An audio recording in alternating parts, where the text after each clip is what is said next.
Video में आपका स्वागत। दोस्तों आज मैं बताने वाला हूं कि 8वां वेतन का जो वेतन पे बात हो रहा था, 8वां वेतन गठन हो गया है। उसका डेट 16/1/2025 को गठन किया गया था। इसका नोटिफिकेशन हो गया है, लेकिन एक मॉड्यूल क्या है इसके बारे में समझते हैं। इसकी इंफॉर्मेशन जो है मैं डैशबोर्ड पे दिखाने वाला हूँ, बताने वाला हूँ।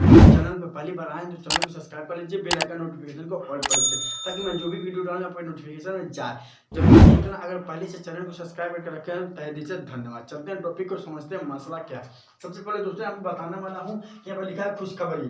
यहाँ पर लिखा है खुशखबरी, 8वें वेतन आयोग से पेमेंट पर कितना पड़ेगा प्रभाव, किसको कितना मिलेगा वेतन। दोस्तों यहाँ पे देख लीजिए, यहाँ पर 8वां वेतन का जो गठन हो गया 16/1/2025 को वेतन हो गया है। 16/1/2025 को गठन कर दिया गया था और इसका एक नोटिफिकेशन जारी किया है। उसके आधार पे एक महत्वपूर्ण जानकारी देना चाहता हूँ, एक महत्वपूर्ण जानकारी आपको बताना चाहता हूँ, समझाना चाहता हूँ, तो वीडियो को कृपया लास्ट तक देखिएगा। चलते हैं समझते हैं वेतन। सबसे पहले तो जानते हैं महत्वपूर्ण वेतन यह है, वेतन की आयोग की शुरुआत सबसे पहले 1996 में किया गया था। जो वेतन केंद्र के कर्मचारियों को जो वेतन मिलता है, केंद्र के कर्मचारी, चाहे बेसिक पेंशन हो, चाहे हाई पेंशन हो, चाहे लो पेंशन हो, कोई भी पेंशन हो, जो भी केंद्र के कर्मचारी होते हैं उसके लिए जो वेतन की आयोग की शुरुआत की गई थी वो 1996 में कर दी गई थी। 1996 में किया गया था जब सरकार थी उस समय। तो अब इस समय दूसरा पॉइंट में आता है कि 7वां वेतन आयोग की गठन 2014 में किया गया था। 7वां वेतन का गठन जो है 2014 में किया गया था, लेकिन लागू उसको 1 जनवरी 2016 में किया गया था, क्योंकि उस समय चुनाव का माहौल आ गया था और सरकार जो पिछली सरकार थी हट गई और दूसरी सरकार, जो नई सरकार हुई उस समय माननीय श्री नरेंद्र मोदी जी उस समय आ गए थे 2014 में। तो उस समय चुनाव का मामला था, जिसके वजह से 2014 में जिसका गठन किया गया था उसको टाल के 1 जनवरी 2016 में ही उसको लागू कर दिया गया था। ये दूसरा पॉइंट था। आपका तीसरा पॉइंट में आपको समझाता हूँ कि जो कि यहाँ पे 8वां वेतन का गठन जो 16/1/2025 को किया गया था इसी साल, अभी जस्ट मिनट कल का ही बात है जो कि यहाँ पे किया गया था।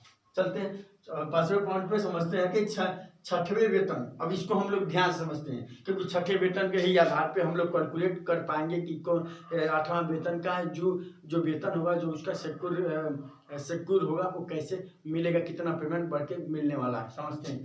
6ठे वेतन में आयोग में 40% की वृद्धि हुई थी। 6ठे वेतन में 40% की वृद्धि हुई थी, लेकिन वहीं पे 7वें वेतन आयोग जब आया, 7वें वेतन आयोग जब लागू किया गया था तो 7,000 से बढ़ के 18,000 तक थी। 18,000 थी, लेकिन 18,000 तक थी, लेकिन उसमें वृद्धि कितना हुआ, 23.6 वृद्धि हुई। यहाँ पे 23.6 वृद्धि वहाँ पे हुआ जब 7वां वेतन चल रहा था। 7वां वेतन जब उस पर लागू किया गया था तो 23.6% की वृद्धि से पेमेंट पेंशनर्स को दी जा रही थी। दोस्तों इतना कंटेंट तो अब आपको समझ में आया। अब इसके हम आगे बताते हैं कि एक मॉड्यूल की तरह से कि कौन पैसा किसको कितना मिला था, उसके बाद कितना बढ़ा है और कितना बढ़ के मिलने वाला है, जो कि 6ठे और 7वें वेतन के आधार पे मैं आपको बताने वाला हूँ, समझाने वाला हूँ। तो लास्ट तक वीडियो को देखिएगा। चलते हैं बताते हैं।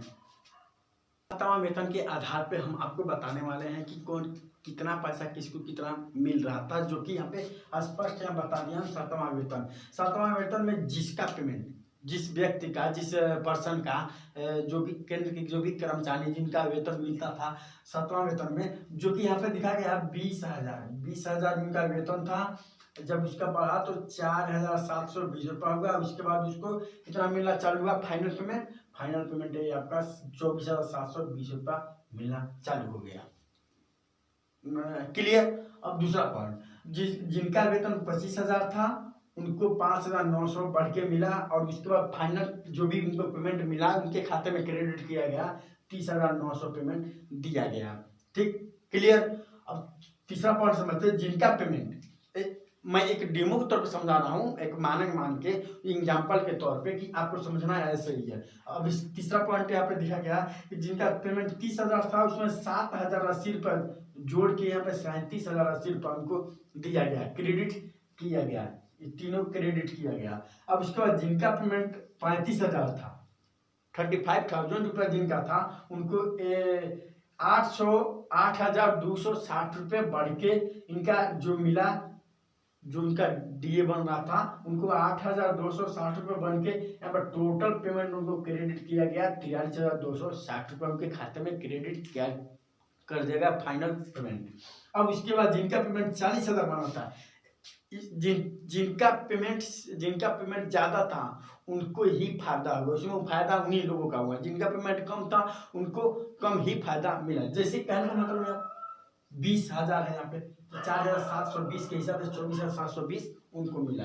हमने अब समझते 40-30 का है तो 9,440 रुपये यहाँ पे बढ़ा और यहाँ पे मिला 49,440 रुपये उनको मिला, सॉरी 49,440 रुपये उनको मिला। जिनका पेमेंट 50,000 था, देखिए इसमें कितना है, इसमें 4800 बढ़ के मिला, यानी 48 रुपये इसका बढ़ के और 61,800 तक मिला, क्योंकि इसमें फायदा जिनका पेमेंट जितना था उनके हिसाब से उनका पेमेंट बढ़ के मिला है। यहाँ पर देखा जाता है, यहाँ पे 4800 रुपये बढ़ के मिला है, पर 9,440 रुपये बढ़ के मिला। तो यहाँ पे जिनका पेमेंट जैसा था 7वें वेतन में उसी हिसाब से बढ़ के मिला है। यहाँ तक अगर कंटेंट अगर आपको समझ में आया तो लाइक करें, नहीं समझ में आया डिसलाइक करें। फिर मिलते हैं अगले वीडियो में किसी अगले टॉपिक के लिए, तब तक के लिए जय हिंद जय भारत।